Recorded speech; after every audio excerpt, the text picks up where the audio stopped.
Hello, hello, hello, hello. Welcome to your reading. So let me get the timer on. Where are we? Is my timer? Why is Mercury retrograde hiding all my applications? Clock. Okay, here we go. Reset, start. Okay, very good. So let's pull up the chart. It's already pulled up. And let's show the chart. So, yeah, interesting chart, obviously.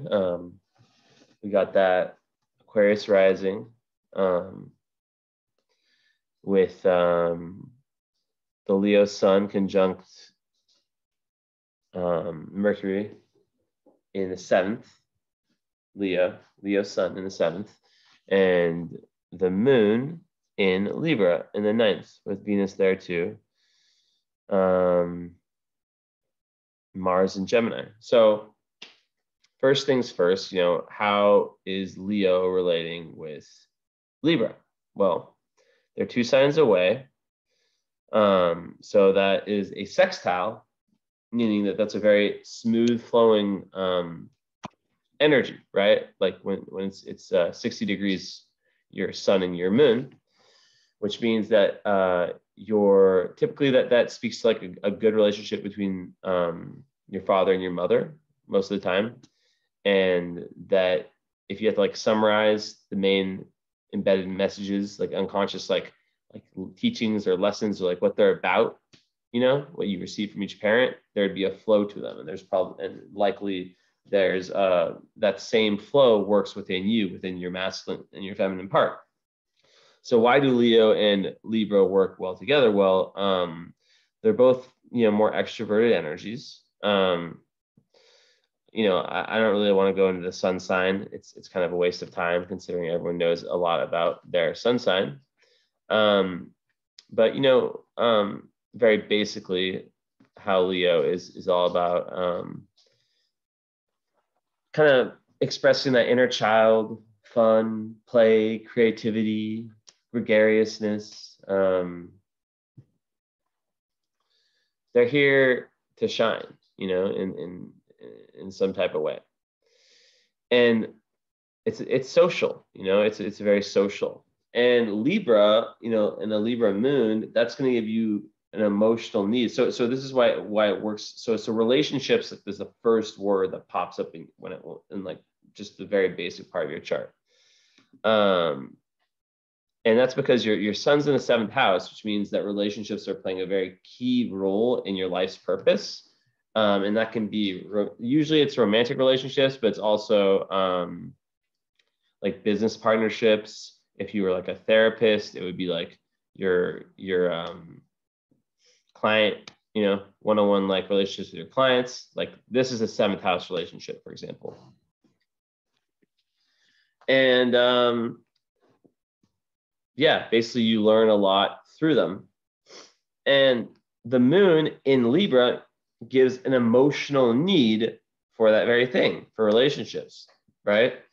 So the big like kind of beware sign is on, one second, I need to adjust my Zoom thing really quickly. So the like kind of beware sign is codependency, right? Because when you have these energies, it can kind of create it can make it so much. You really have to watch out for having too much of your life purpose and too much of your life force and your energy devoted to relationships. And it's not to say that that's not important. Obviously, if your sun's in the 7th house, relationships are ultra important. But like Libra moons definitely have this ability to be to be codependent and to take so much of their, pour some water, so much of their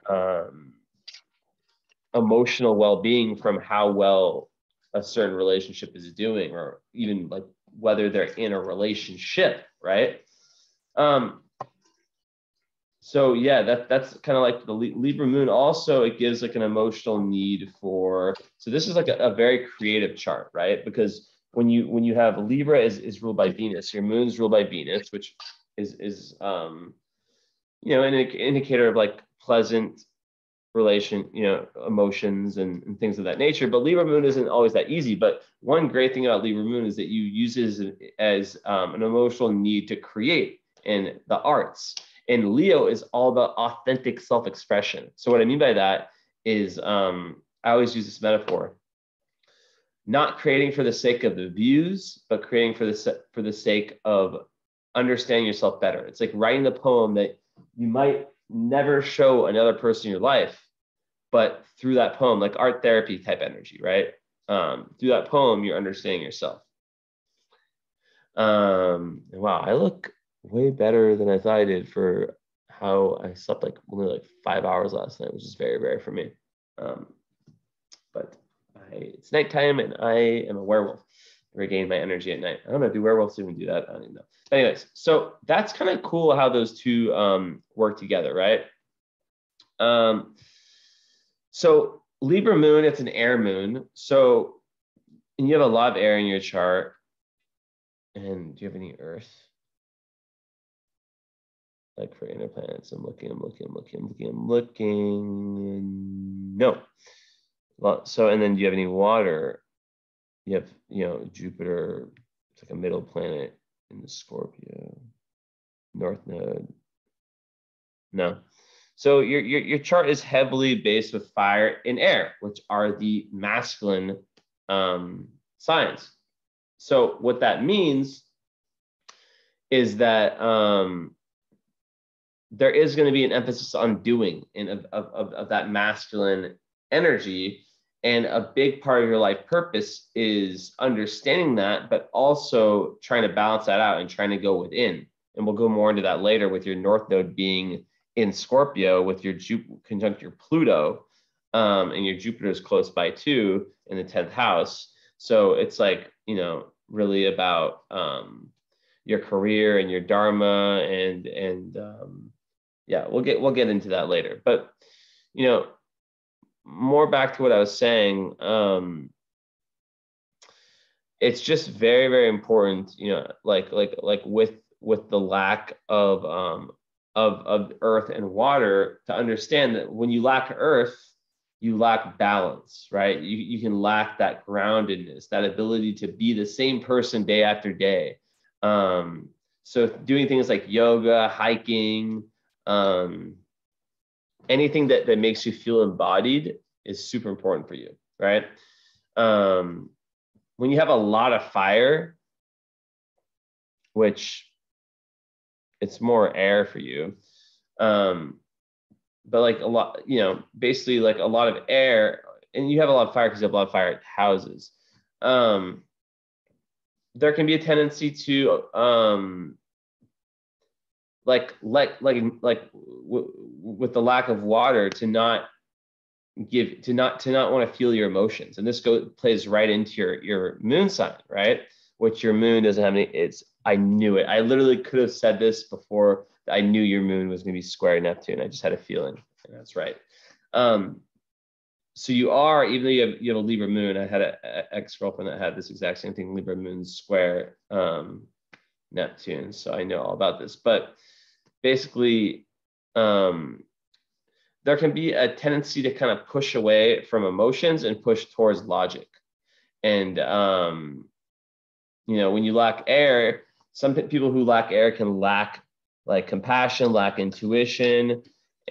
And it's not necessarily that, because you do have Neptune connecting to your moon. So you are going to be like a sponge for energy, and you really have to like watch out of getting involved with like the wrong kind of people. And you'll really, really pick up on like especially with Neptune in the 12th house, you'll be someone who's really tapped in to the collective unconscious and to the collective energy, the collective mood.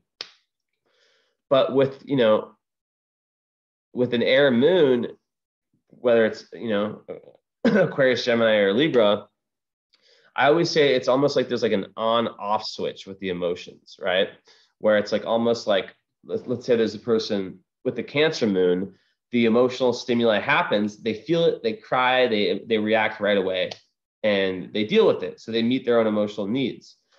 The person of the Libra moon, they might, well, first of all, they might push their emotions onto their partner and like rely on their partner for their emotional fulfillment, but also for being the one who kind of is like the emotional leader slash like the one like almost like they like mimicking like their emotions, right? And it can be difficult finding like what's my emotions, right?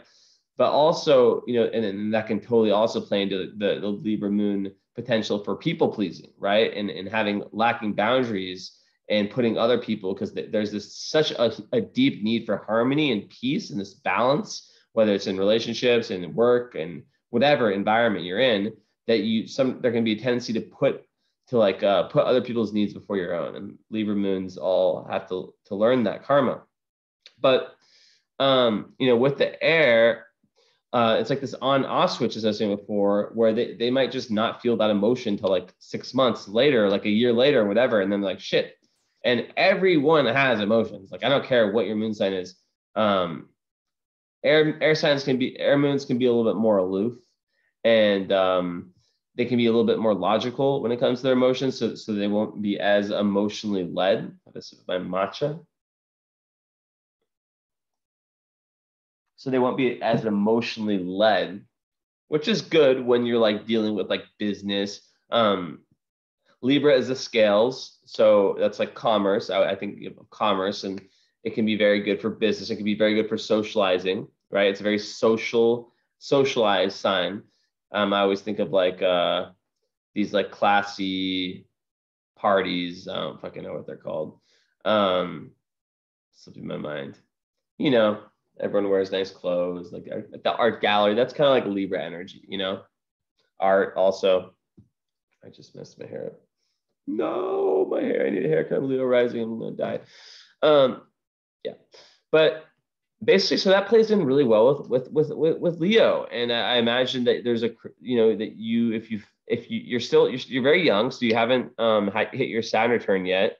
It's coming soon, and you should definitely you know, after this, most people get their current astrology. It's a completely different reading. This is like the birth chart, you get done once. The current astrology, you get done once a year, and it explains the energy of the now, while this is the energy of like your whole life. You know, you keep this, you can watch it like in 10 years, and you're like, wow, it's crazy. It's actually really trippy to watch. I save all my readings. I get like readings several times a year from different astrologers, and I save them all. I just find them so fascinating how different astrologers read differently and emphasize different parts of the chart. But yeah, so very, very interesting stuff right there with how those two connect. So then the moon is in the 9th house, right? So you kind of understand like the issues with the Libra moon, the potential issues. But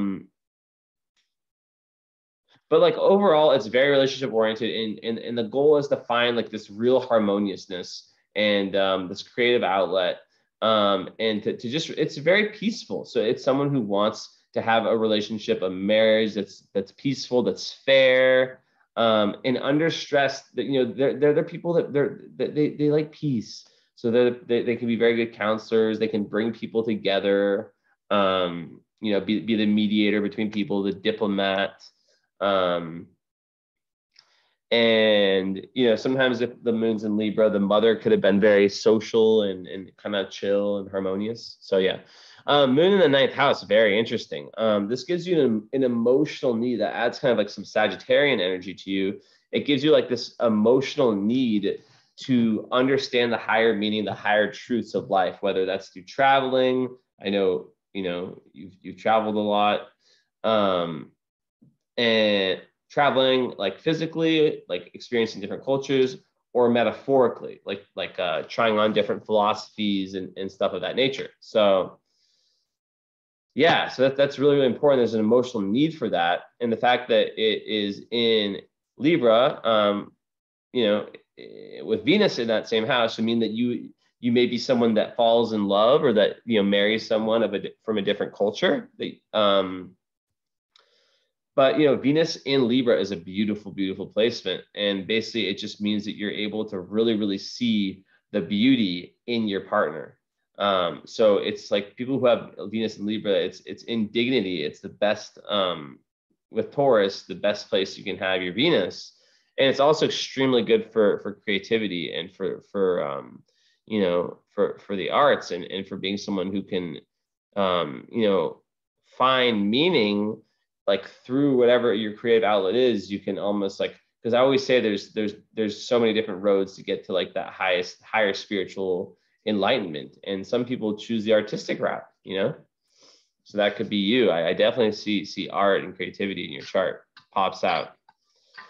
And it doesn't always have to be like the typical, it can also just play itself out as being a psychologically like abstract artistic person that wants their life, like I've always said, like the art, I've always, I hate talking about myself, but I've always like said that like the artist is the person who can craft their life in a way that reflects their deepest nature, right?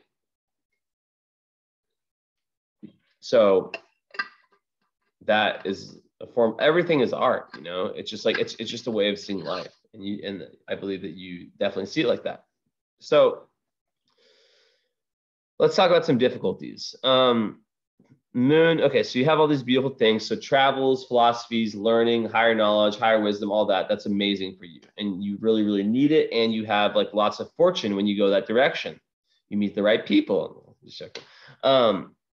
But you have this very difficult square between Venus and, between Moon and Neptune, and also Moon and Uranus.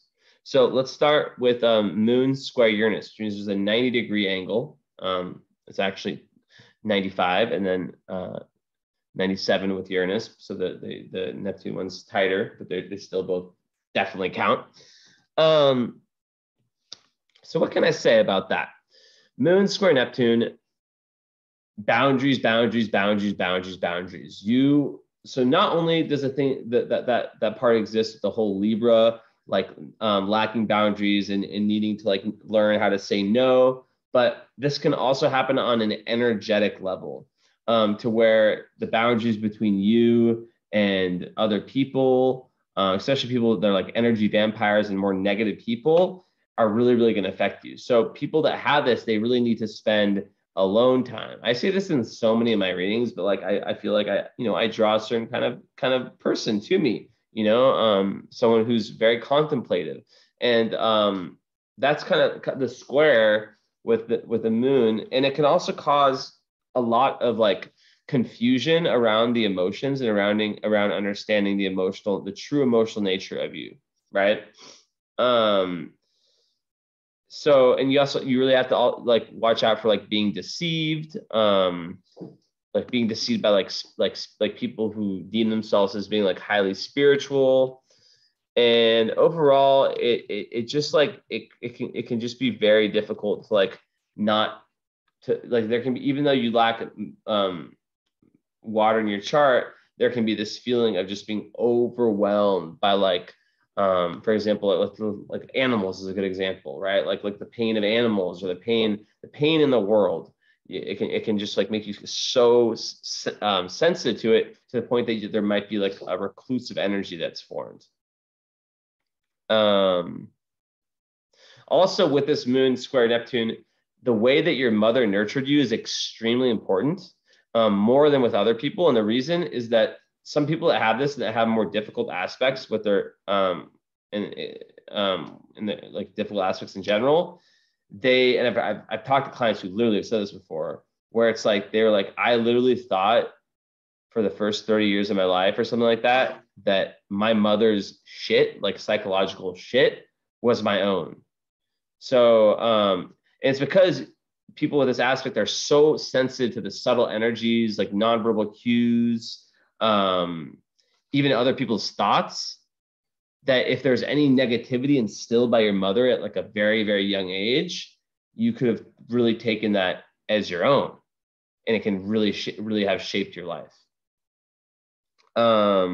So examples like her acting like a victim, if there's any abuse with the father, which I don't imagine that happening, because I still have to look to see more about that. But like with the nice sextile between sun and moon, that's typically a good relationship, and it's also making one very, very, very good for like making you like a popular and well-liked person that's heading in one solid direction, instead of being like a plane with, you know, one wing headed this way, one wing headed the other way. There can also, you know, if there's any like escapism, like through drugs or anything like that, from the mother, that can be really difficult. So yeah, they're like, if a lot of times, like people who have this, they can just withdraw, and that can be their like to just like do the thing of just like, okay, I'm just going to seclude myself, and yeah. But if there is like a more healthy relationship with the mother, obviously it leads to a healthier emotional life, and but it can create lots of challenging experiences in relationships with women.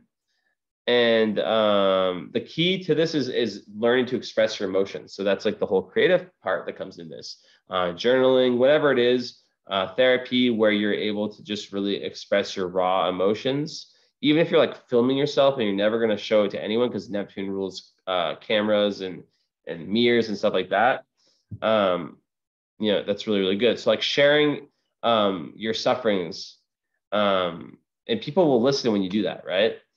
But it's also really important to not play the role of victim. And yeah, it's very good for like being like a poet, acting, writing, singing, like all these artistic things, like makes you a dreamer and a storyteller. So it's yeah, really like getting over shyness, but you're a Leo. So yeah, in the follow-up, we can definitely talk about kind of how that plays itself out. Make sure you're taking notes and reminding me, because I forget everything I say. I have so many readings. Like even if I didn't have that many readings, I literally forget the readings after I do them. It's like someone told me I was channeling. The psychic told me that like when I do readings, I'm channeling, which is trippy to think that I'm channeling right now. But I'm not really thinking. I'm just talking. I don't know. Whatever. So then the square with Uranus, that just creates someone who's like emotionally volatile, where there can be a real difficulty with grounding the emotions, or they can really swing from one extreme to the other. And it can be really difficult when it's in Libra, because Libra wants things to be balanced, and Uranus is not balanced. So, you know, and the fact that they're all in the 12th house, you know, Neptune 12th house is amazing there. So the key to dealing with the Neptune one of them is using this amazing ability to dip into like to your dream life and through meditations, and use that inspiration, imagination, in your imagination to help you in your creative outlets. With Uranus, it's a little more tricky for you, because there's also this compulsive need for stimulation, where you're like drawn to anything new and shiny. You can just get really turned off by things that like get boring to you, and like really like there's like an emotional need, even as a Libra moon, for the new, you know. Well, how else can I say it? So people with this can like move a lot, like move from one place to the other. Can speak of a childhood also, where like, and by the way, the whole thing with the parents, like this is an unproven thing. Like a lot of times it works, but I've seen sextile sun and moon where the parents were divorced, and a lot of times people who have moon square Uranus, like they moved around a lot as when they're growing up, which I don't remember exactly our conversation, but I think I don't remember. I just remember Switzerland and you talking about other places, but yeah. So it makes one like very rebellious, sometimes rebellious to like to a point where it's bad, because like there can be like anything that's traditional, you're like, screw that, I want to go for like, you know, whatever is the rebellious route. And there's just like this real need for emotional stimulation, which in relationships, you can imagine how both of these aspects can be difficult, right? Because the Libra moon has this emotional need for relationships, but the Neptune square can distort how one feels, and how one feels the other person is feeling about them. And then the Uranus can make them kind of bored of that person quite easily. So if you saw my post where I talked about like the relationship issues, the Neptune and the Uranus one, you should read both of those because those connect to you.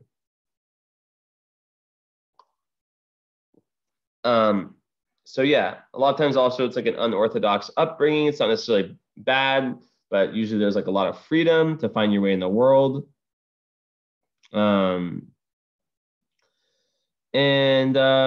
Overall, it tends to make someone very humanitarian, beat to the beat of their own drum. And just the main challenge is just like this constant need for stimulation and change, which has like lots of implications with relationships, obviously, right? Okay, so then how does your ascendant in Aquarius play into that? Well, fucking amazing. It makes a ruling chart that ruling planet, that Uranus I just mentioned. And it's a very creative energy, right? Uranus ascendant, 23 degrees. It makes you just really want to beat what's the expression? Like be your own person. You're not traditional at all, and because this 12th house Neptune is there, and then let's see, okay, it's not close enough, but yeah, basically how do I explain this? So Aquarius rising people are the people that have like purple hair. They're like the people that they even like when they're younger, they're very humanitarian. They're here to learn about themselves, and they're all about individualization. So they want to separate themselves in the sense that they don't want to be like everyone else. So that kind of plays pretty damn well with that, Leo, which it's the opposite sign of Leo. So it's the same energy, but opposite. But it's cool because the Leo part of you, well, actually there's a conflict there's an opposition between your rising and your sun.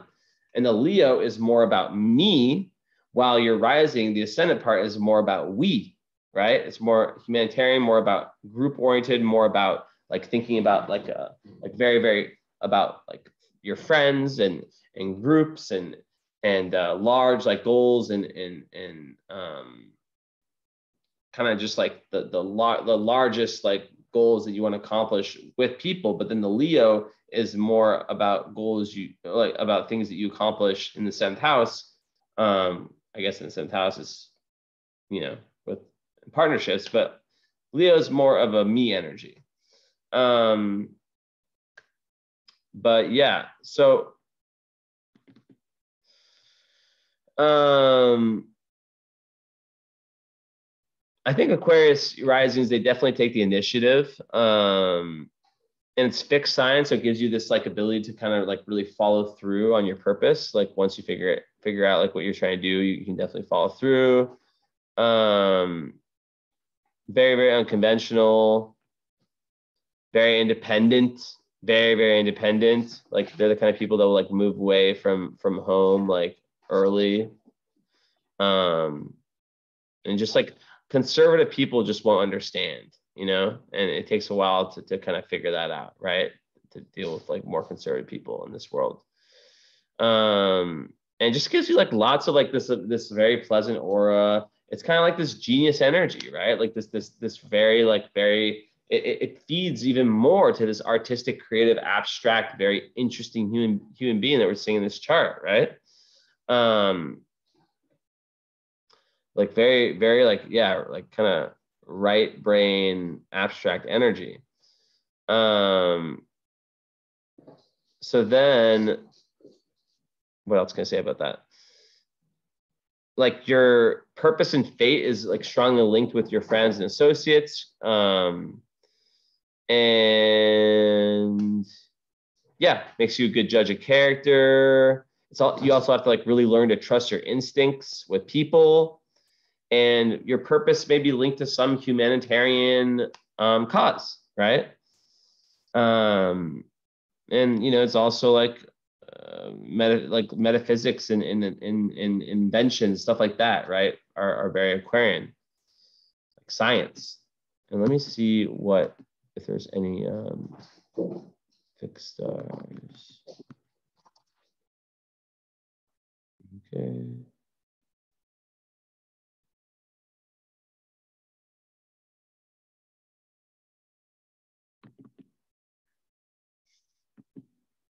Got it. Okay. So moving on.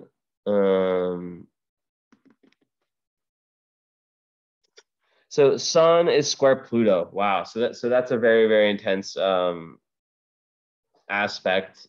And that creates an energy where Pluto has to do with power, right? In the shadow.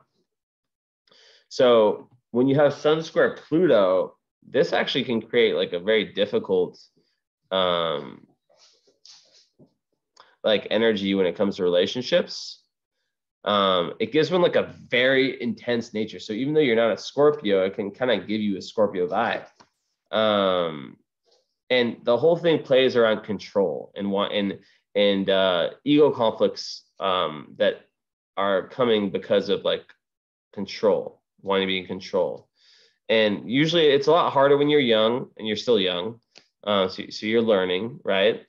But like when you feel like you're not in control of situations, there can be this like level of agitation that arises. And there can be like these power games that are played. And in relationships, so also like it can talk about like the father being there could be some type of potential trauma with the father, or like a father being very, very intense. But basically, like, okay, so how does it play out in relationships? Well, you're a Libra moon, so you want to have harmony, right? But you need to go through this major transformation in order to find that. And basically, and you just told me something very personal that I'm not going to repeat, which I will get into. Actually, we'll talk about that and follow through. But basically, like it tends to make one go through all these like intense battles that makes you really, really like face your own shadow, your own personal unconscious shadow, the darkness within you, right? And that leads to this death, rebirth, and transformation, where you look back, you mature like on like a very different level than other people. And you can look back at other phases of your life and literally feel like that person is not you. Like it's like an actor or actress, playing like the role of you. So it's really trippy. So it's really important to kind of like learn to surrender when you have this, learn to let go, learn to trust the divine. Like the whole thing is transformation to a more relaxed attitude. And it typically takes one towards some type of Plutonian crisis, right? Which is known as the journey into the underworld, the own personal underworld, the dark night of the soul, right? It takes you, and there's like usually fascinations with all things underground, all things taboo. And there can be like fear. So people that have this, sometimes when they're younger, they can have like actual fear of the dark, and it like also like fear of death, which if you have, you should definitely get my book, because I talk about that's a huge part of my book. Is the fourth chapter. It's called Pisces Live 9 Lives. It's on Amazon, and it's called Overcoming the Fear of Death. But that's not the whole thing in my book. My book's about a lot of different things, but I'm gonna make a post about it soon. But really it pushes you into like really wanting to explore these things. And there can be like a big fear of losing control, right? So I don't know, like psychedelics, some people are really into them. I've done them a few times. And one thing that people talk about when they talk about psychedelics is that, I'm just using this as an example, is that they almost force you to like give up on that control. And many claim that it can have very positive psychological long-term effects. So I don't know what that says. But yeah, besides that, you have to watch out for like living out like secret taboos in your sex life. Also like addiction, like watch out, because like you might be like very attracted to like the darker side of life. And once you, like the rebirth comes, like I said, from sacrificing that need for control and just like understanding that and that power struggle that you might have within yourself that manifests. And it's not, and it leads to someone that can be an extremely powerful leader, where they can channel their intensity into this like determination, hard work, and this like will to continue no matter what, super ambitious, where you're less concerned with the competition because you feel like you're so powerful within, right? So people that have this, it can be difficult to start, but then it can become a superpower. So let me pull up one thing.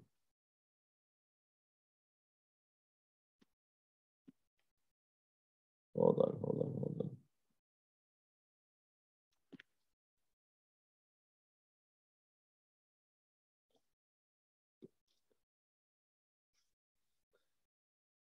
So yeah, another thing with this is like self-inflicted fears. I talked about it a little bit. I'm just looking through my notes about this one. You'll be called to test cultural taboos and shine a light on hidden factors of yourself in society. There may be powerful authority and parental figures, like I said before, who have an overbearing influence on your development, demanding that you meet their expectations without regard to your own unique purpose. So what I could see with this, because like there is that strong aspect between sun and moon, but then there's difficult aspects respectively. So there is a potential that the parents get along well, but then there's tension individually between like the parents and you. So whatever form the obstacles in your life take, you will need to take the risk to follow your deepest desires with resilient persistence, enacting a cathartic regeneration of the inhibitions holding you back.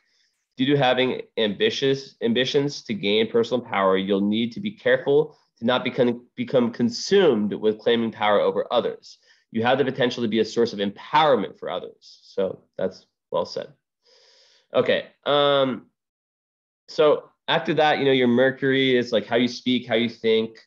It is in the sign. It's right next to your sun in Leo. So Mercury, Leo, it's combust. So basically that means that like the sun can kind of like shine over the Mercury.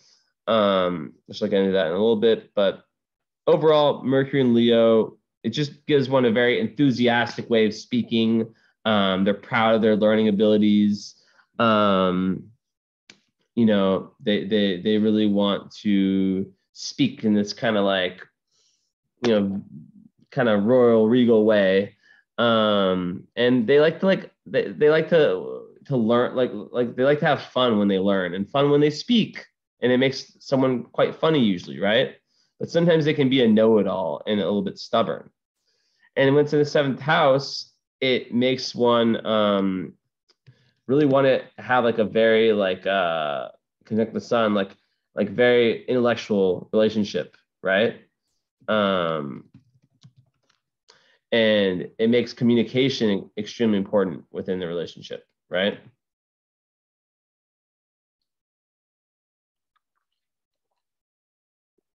Okay, so let me see one thing.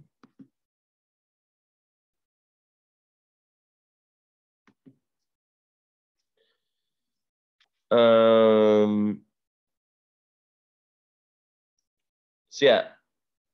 One sec.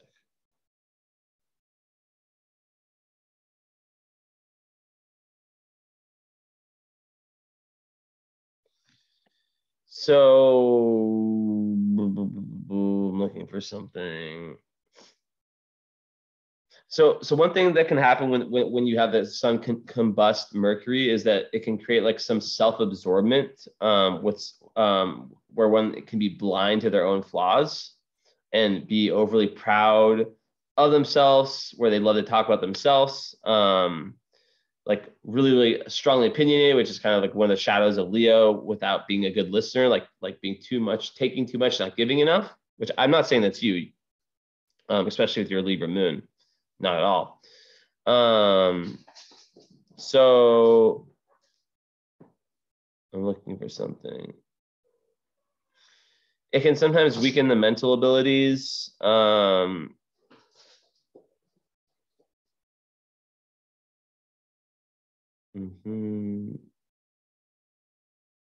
Because basically Mercury is considered to be combust because the sun is burning it up. The mind is not as clear as it should be in order to function at top level. Ancient astrologers said that the mind would be restricted in power. People with this aspect would lack objectivity and have skewed views. But this is also contradictory to the current popular belief that people with Sun conjunct Mercury are somewhat geniuses. The misconception may be caused by confusing genius with creativity. So these are two different things that can exist apart from each other. People with Sun conjunct Mercury can be extremely creative and gifted in the arts, once again, right? But that is not the same as mercurial genius, right? So if it's within 0.17, so ancient astrologers considered Sun conjunct Mercury to be opposite of genius unless the orb is less than 17 minutes. This is the case with only a small percentage of people. It's Kazemi. Okay. I'm looking for something. I found it. A cat.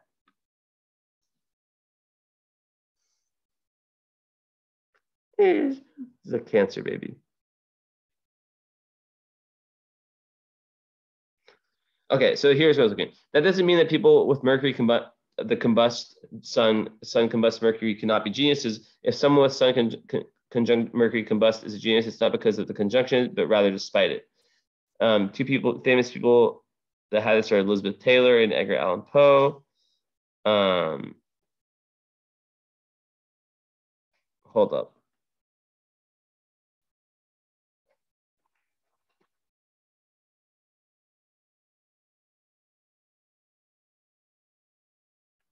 Okay, I'm looking for it. That wasn't it.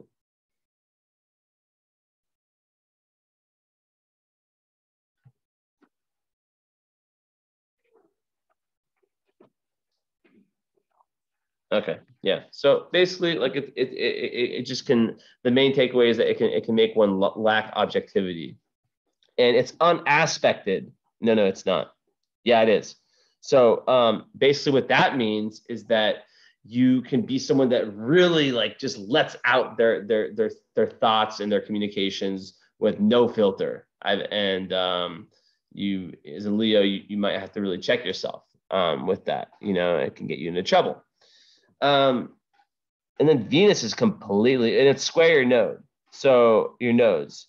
So basically what that means is that there's a karmic element, past life element, a skip step with respect. And I want to, it's so funny. Like some readings, I don't do any, some of these like readings, I don't like touch one book or anything. And some of them I just go wild because I don't know. This is like the first time I've read in a while. Okay, here it is. So this is a skipped karmic step with Mercury.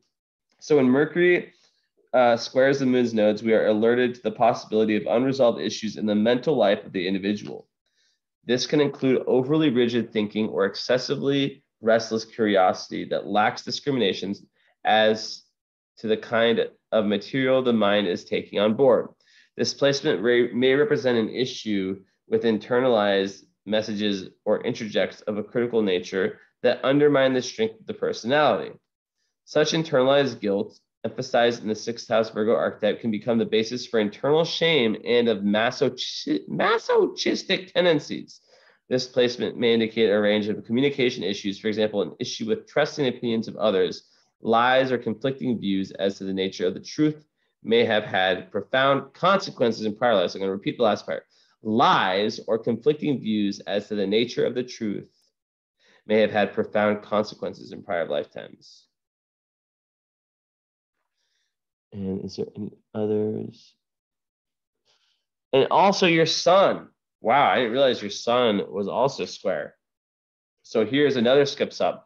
The sun as a skip step from past lives indicates that a central part of the current life energy and purpose in this lifetime is to resolve the issues symbolized by the square to the nodal axis, which is Leo to Scorpio/Taurus, which is about, okay.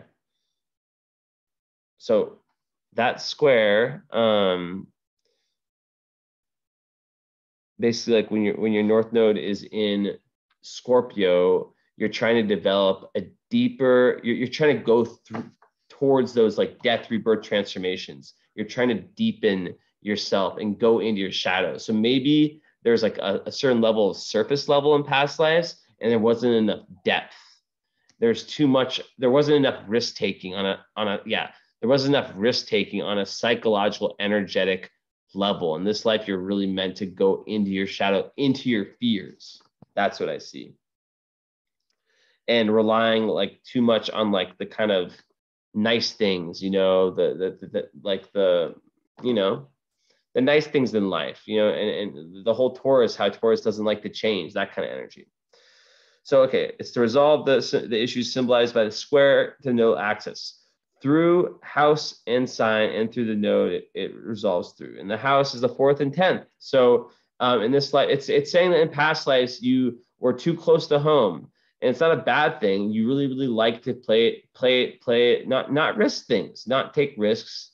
And, you know, the pleasant things, the pleasant marriage, the pleasant family life, the pleasant, like staying in the same place that you were from, and stuff like that, right? That's Taurus. Taurus doesn't like to change.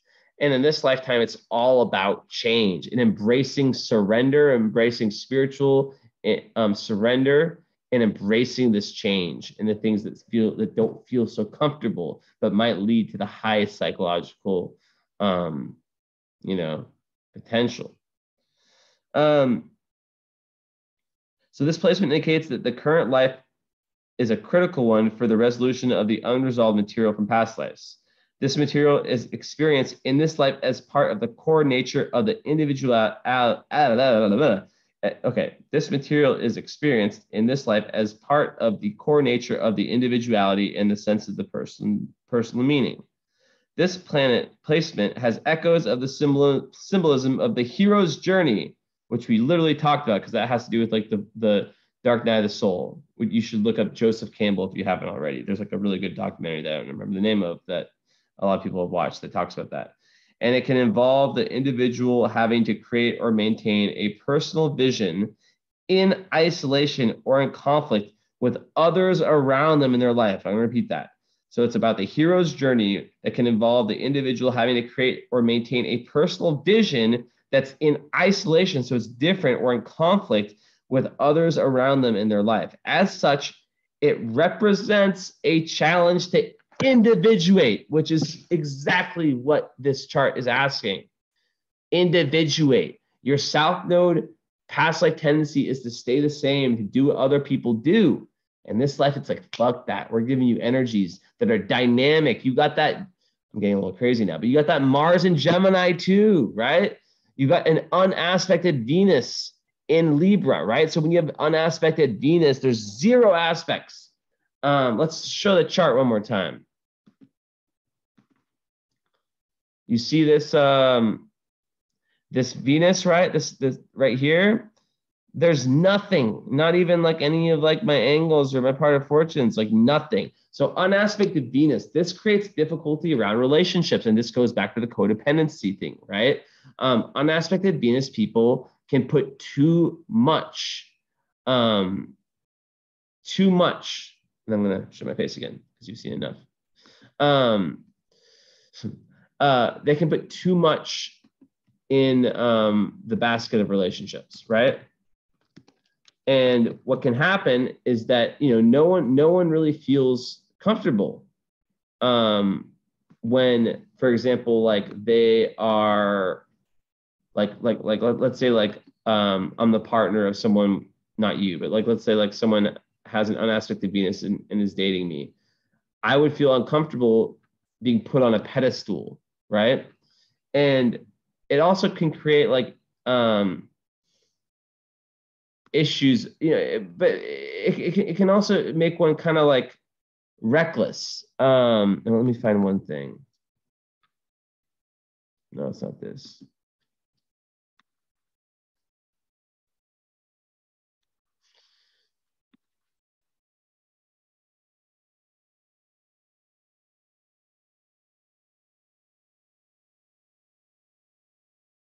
So yeah, there can be like an outburst of emotion and heightened material and sensual desires. Yo, did I just speak wrong? Yo, I'm sorry. I just spoke on a retrograde Venus. I have had so many of those lately. I'm sorry. I take that back. So yeah, with the unaspected Venus, it's a lot different. I'm sorry. It actually, so the whole thing I take back is the part about like the relationship issues and the putting the person on the pedestal and caring. I mean, the codependency stuff still exists, but with the unaspected Venus, this can actually be like, it just basically makes it so unaspected Mercury and Venus, there's way less checks and balances. So you can be very like you're not, your Mercury, how you speak, how you think isn't getting checked by other planets. So it's just like this rocket ship. You have that energy. And the Venus, it can have that same effect in relationships, but it can make you a little bit impulsive in them, but also with like your creativity, which can actually be really good. So like there could be, you know, alternating outbursts of emotions and heightened material and sensual desires. And it can kind of make the charm and the kindness and the kind of lightheartedness of Venus a little bit less pronounced than with a well aspect of Venus. But like, I don't see it as a bad thing. 1 second, let me find one other thing. So an aspect of Venus that magnifies the emotional and social needs represented by your Venus sign. Yeah, so it's like it makes it more. So an unaspected Venus. So yeah, you have it in Libra. So okay.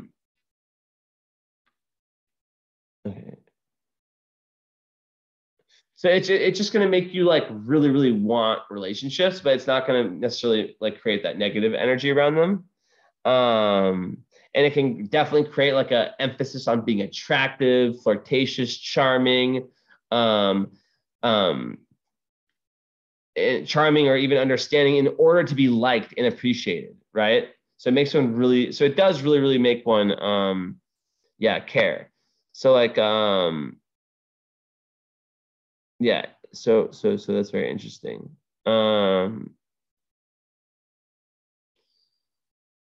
So yeah, it's just gonna make one really, really, really want and go towards relationships and really emphasize them and go maybe even go overboard with trying to get them. So the Mars, it's holy fuck. It's okay, it's only trine Mars ascendant, but it's unaspected by planets. So you nearly have 3 unaspected planets. But Mars, so you have it in Gemini. Mars in Gemini is the energy of the person you don't want to fucking argue with. It creates someone who's very, very intelligent, very, you know, can make lawyers. In love, they want to be like best friends with their partners. They need to have that intellectual connection. And, you know, overall, they really like to initiate ideas and spread information. But yeah, like Gemini, like, so like it gives you this drive towards really wanting to speak your truth and really wanting to communicate, which is in your chart is all about that individualization, right? That finding your truth. So it really makes you speak your truth. That's in the 5th house of creativity. What does that mean? It means that your primal Mars energy is pushed towards creating, which is amazing. So maybe you'd be like a writer. You're like a writer, or maybe you're like someone that speaks for a living in some type of way. But there's really this need for a creative outlet. I've seen it like so many places, and also it has to do with children, right? Mars in the fifth house can make it can create children that are very independent, right? But yeah, overall, it creates like a strong drive to express oneself creatively, and yeah.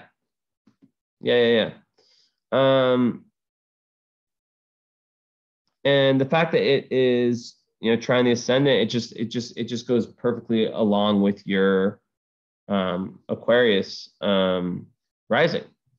And I want to see one thing. I want to see fixed stars. So it's 23 Aquarius and 12 Sag.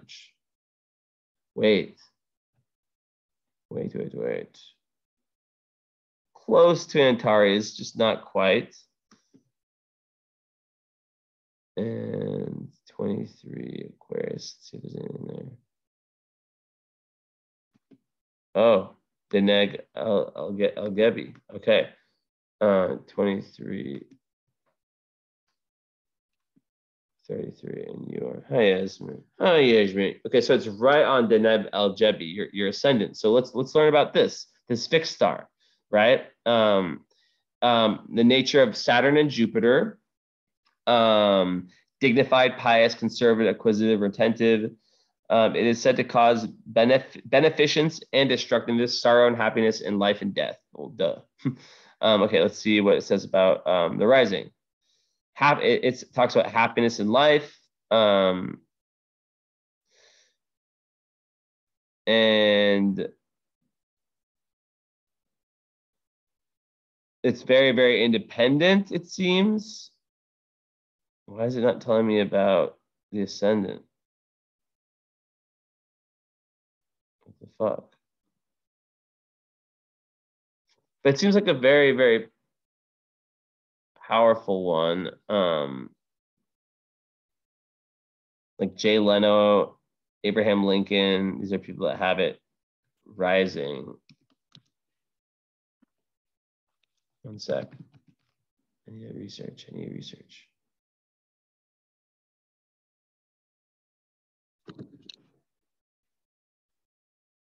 Look at this cat. I don't know if you can see Esme. I can't see my computer. I'll give you cat cam. No. Okay.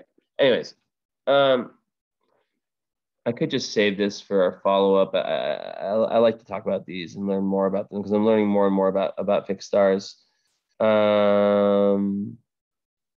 Okay, so it's a justice-oriented star, and according to Burnett Brady, which is the book I literally just ordered, it's symbolic of an ancient god who is seeking to bring civilization to its people. It promotes benefic rulers, and when it's rising, she says it relates to the seeking of legal, physical, and metaphysical laws that govern the world, which is so in tune with your moon in the ninth house. That govern the world, and of knowledge or solutions, endeavoring to help others in one's community. So it's more of that Aquarian humanitarian energy. I think the reference to serving our community is quite interesting here, as is the mention of physical or metaphysical laws governing the world. Okay, so very interesting. So it's just like, you see how this beautiful astrology art that I also teach one-on-one. I do lessons. I love doing them. I'm getting some students in recent weeks that I'm very proud of. And it's like one of my favorite things ever to teach astrology. If you're ever interested, at any level, one-on-one classes, very affordable. Blah, blah, blah. So, okay, what's this one all about? This next one, Salad Sud. Oh, it's pretty much the same thing. It's just a different name, I think. Okay, so then your midheaven has Al-Waid on it. I know nothing about this. Let's see if we can find anything.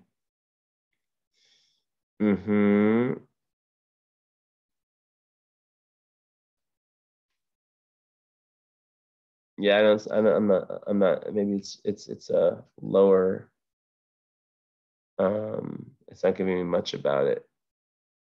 But you're close to Antares, which is one of the royal stars, but you're just not close enough. I'm sorry. 946. Yeah, you're like too far, unfortunately, just barely. But anyways, yeah. So moving on, what my time wise? Okay, an hour. So basically, like, having Saturn in the second house can definitely, people who have that can have this like feeling like even if they make money in their lifetimes, there can be like this emotional feeling of poverty. A lot of times, not always, they come from like kind of less rich families. Not all the time though. Sometimes they come from really very wealthy families, but they like, for example, I think this example is too personal, but yeah, it can create like someone who struggles with that, like someone who has like a bunch of money but doesn't want to spend it, for example. But like you're able to really build up your personal resources through hard work. So yeah, feelings of emotional and financial poverty early in life, it gets a lot easier around the Saturn return. And that, if you have financial struggles, right, up until, it's going to get a lot easier when the Saturn return comes at 29, 29 and a half. Also, it can create like issues with self-esteem, and basically it's really important for you to like have like a very solid value system that you can like abide by and make all your decisions based off of.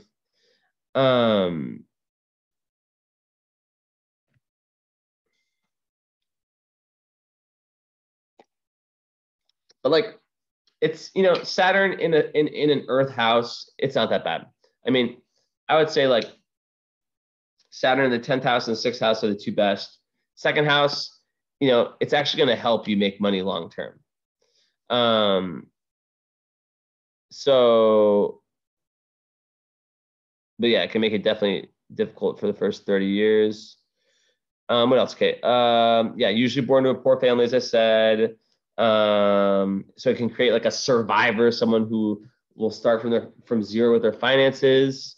But like, it can create workaholics too, where they dedicate like all their time to like building this security net. Like, I have an uncle who, grew up very poor, and he has like 15 houses or something that he's like bought and like with his own hands refurbished and made amazing.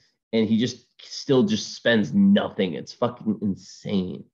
Like, he still acts like he like is like poor. It's crazy, wearing the same pants from like 10 years ago. Um, what else can I add? Yeah, so like usually like success comes like slowly and usually later in life. But like, yeah, after Saturn return, things get a lot better. Um, and it creates very wealthy older years. And makes you really want to build up this strong, solid base. And that's not to say that you can't become rich and be rich like now. It's, this is astrology plus free will, right? But it will create restrictions around that for the first like 29 years. And the big thing is getting over the fear of losing it all. And it goes back to control. Okay, moving on. And yeah, Neptune ruling the second house also in the 12th house is going to create confusion around, money and money matters. So, all right. So Black Moon Lilith in Taurus, you got to watch. It literally just speaks to like the whole South Node thing of like not taking enough risks and being stubborn and just like not listening to other people and not being flexible with your life decisions. So it's like really, really like that's kind of the shadow, and it's just like take risks, and take good risks, not so, and like it's about like the stubborn refusal to move out of your comfort zone. That's what it's about. One other thing I want to check. My nose is getting sniffly.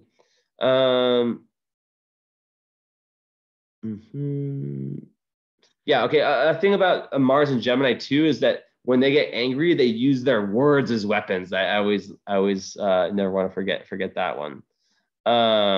Super good at debating. Also can create like a lot of nervous energy. So it could be very important for you to find something to do with your hands, like play guitar, video games, whatever it is that you can do with your hands, puzzles, whatever the fuck, you know.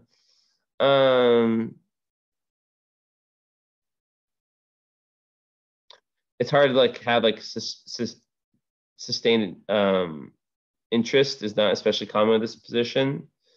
So it's really important for you to like really try to focus your energy, because your energy can be all over the place with Mars and Gemini and with some of these other energies. So with I've spoken about love. You're really looking for like this peaceful relationships.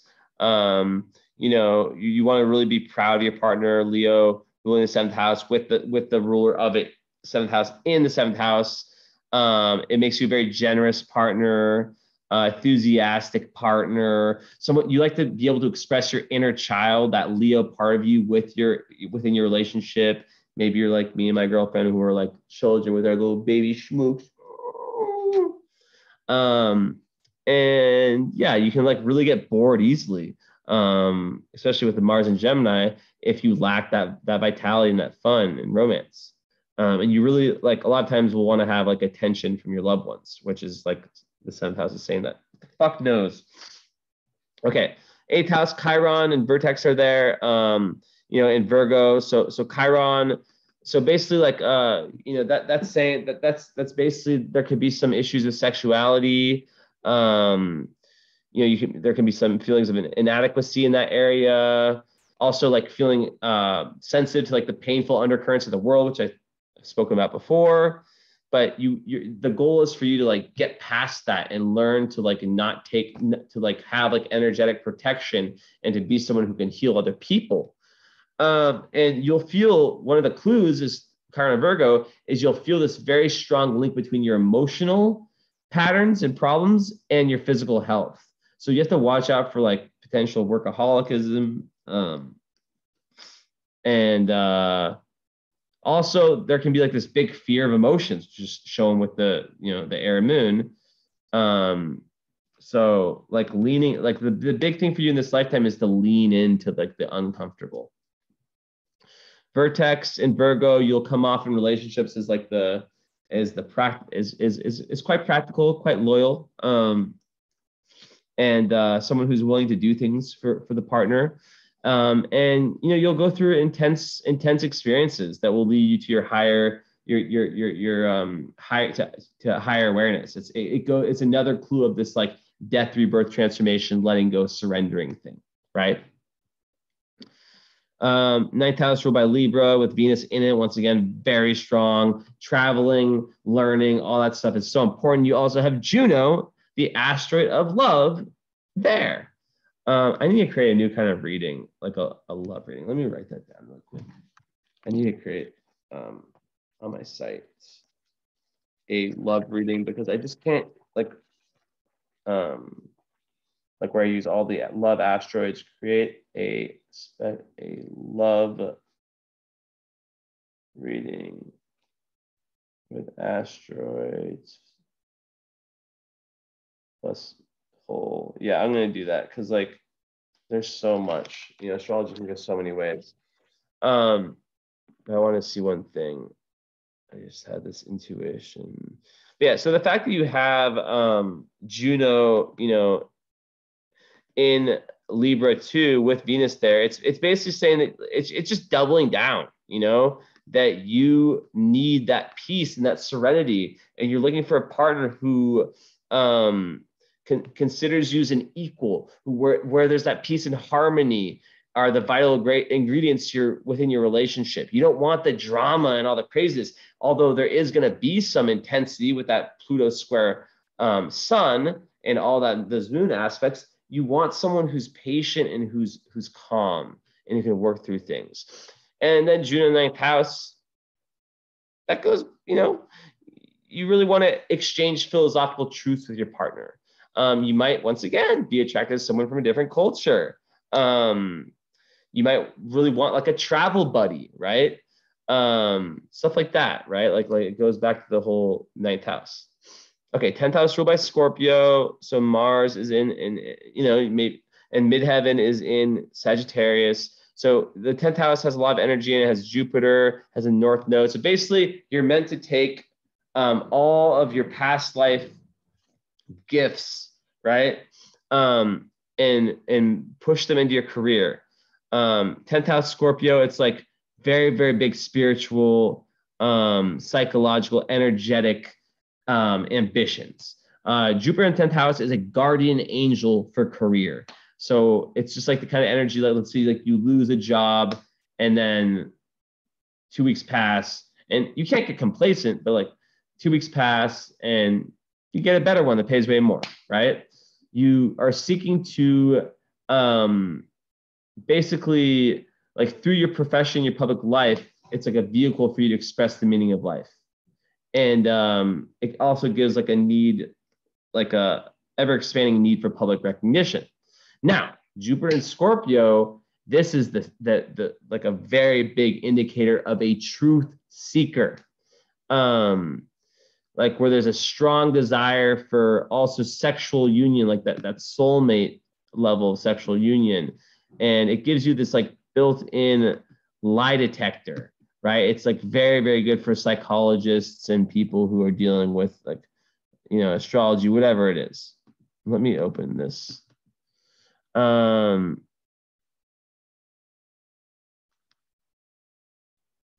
So, wow. I could see writing as a career potentially. North Node, right there.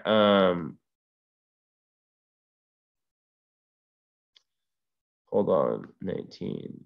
So yeah, North Node in Scorpio, I kind of talked about before. It's a quest for dignity in the eyes of the world, or the 10th house part. Repaying your past life karma with understanding and compassion, and finding maturity in this lifetime publicly. In Scorpio, it's a quest to incorporate change in your life. And I already said all that stuff, like just like taking risks. There's a tendency to want the peace and quiet at all costs, and you need to avoid weakening your spiritual strength by resisting change and transformation and all these things in life that come at you. And it's all about giving into that death, rebirth, transformation. Pluto in the 10th house. I always access my Pluto book. Pluto is that part of the chart that represents the shadow, which, it's square your sun. So basically, Pluto in the 10th house, which is conjunct Cupido, it creates a very powerful leader in the chosen profession.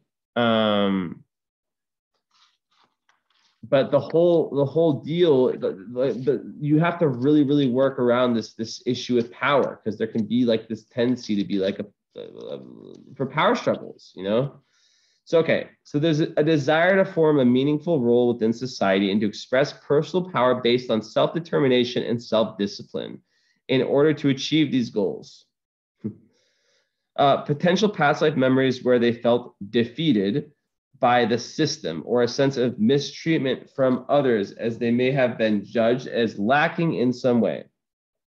The essential issue is to accept responsibility for your actions and to therefore begin to mature emotionally and psychologically.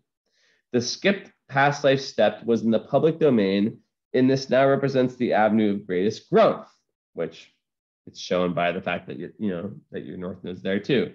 The fact that your North Node and Pluto are in the same house says everything, that the public domain is so freaking important. Accepting your thoughts, desires, and actions are an accumulation of your own karma is extremely important. So accepting that your thoughts, your desires, and actions are an accumulation of your own karma, right? Taking responsibility for everything. Learning to place your own power within yourself as opposed to outside, and acting as victims of circumstances. So don't act as a victim like that that moon square Neptune might make one do. And yeah, strength. So gaining strength. This is about gaining spiritual strength in this lifetime.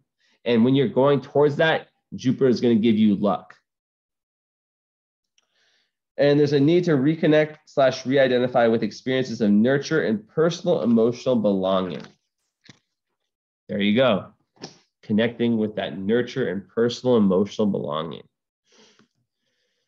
So wrapping up, and I want to see one thing going on this fixed star 7.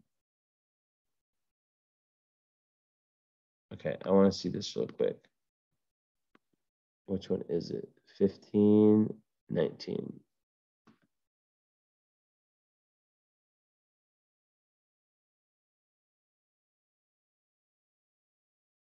Okay, let's see. Is there any connection? No, so we don't look at these with the north node. 25. Let's see what's up with 25. Nothing. 21, 23 Capricorn. Nothing. 10 Pisces. Nothing. 26 Gemini.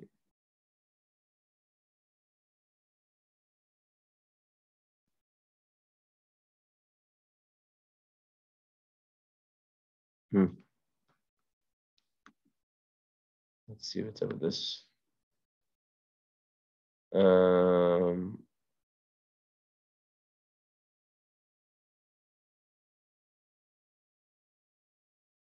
Okay, whatever. And then 18.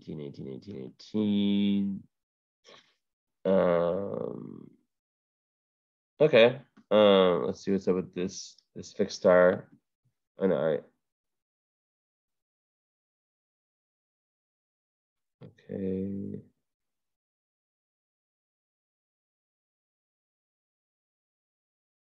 So yeah, you have the same fixed star Merak that gives power, increased power to get on in life. And that's on your Leo, and is like Mars, so it can give some aggression, and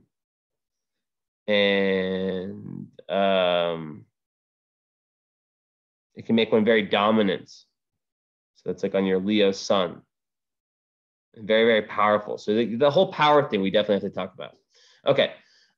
So pretty much done, or midheaven in Sagittarius. That's going to make you want to have a very enthusiastic approach to your career. You like to be noticed publicly. You like to have foreign connections to your career. You like to have your career be linked to your philosophies. And same in the 11th house. So by the way, you have to message me about something very special. It's a group, but I'm very secretive about it, and you need to message me about it. So just remind me in the message. But basically, like, your career is linked to groups of people, basically, and working with people, and also humanitarianism. And then the part of fortune is there too. So 11th house part of fortune. You feel good. You're in your flow state when you're being humanitarian, and when you're going towards the we.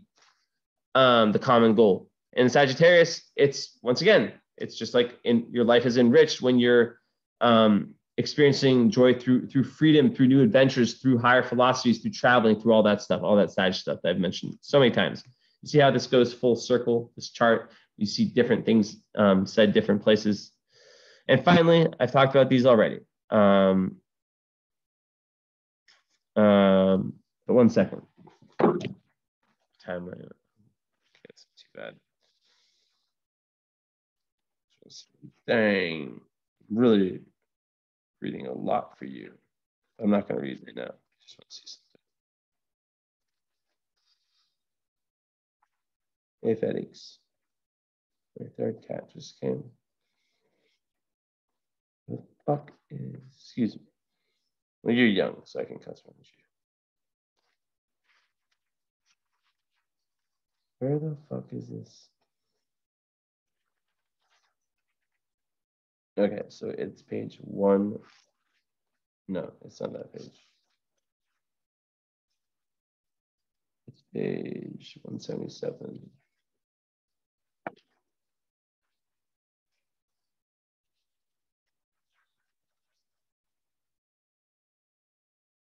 Okay, so it's talking about your soul's previous existence. There's like material success, public achievement, which shows by your South Node Taurus, wealth, all that stuff, blah blah blah.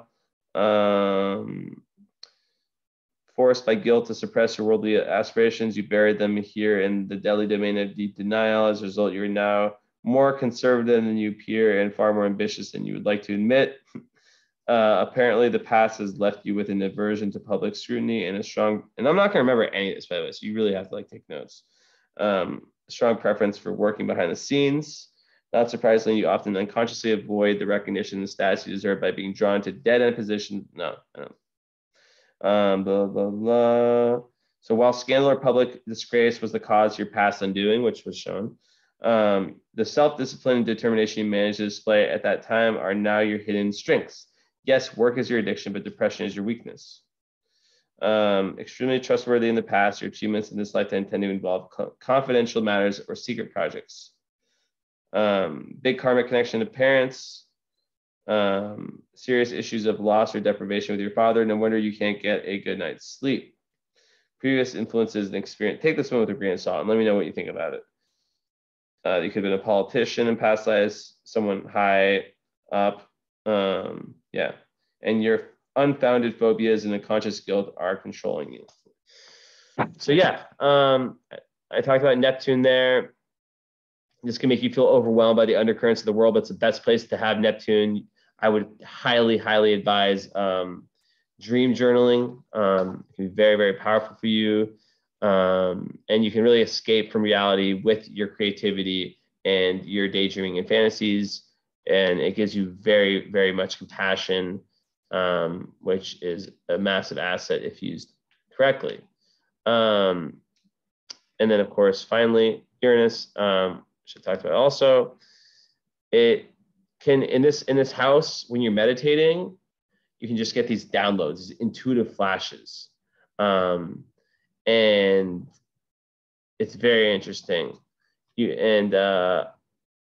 It also makes it really possible for you to probe the human psyche in a very unusual way, and to really, really like be interested in finding truth in a way that's let's just say quite individualistic and different than the norm.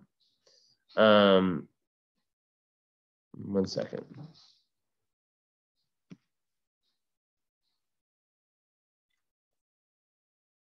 So I know I'm forgetting one thing.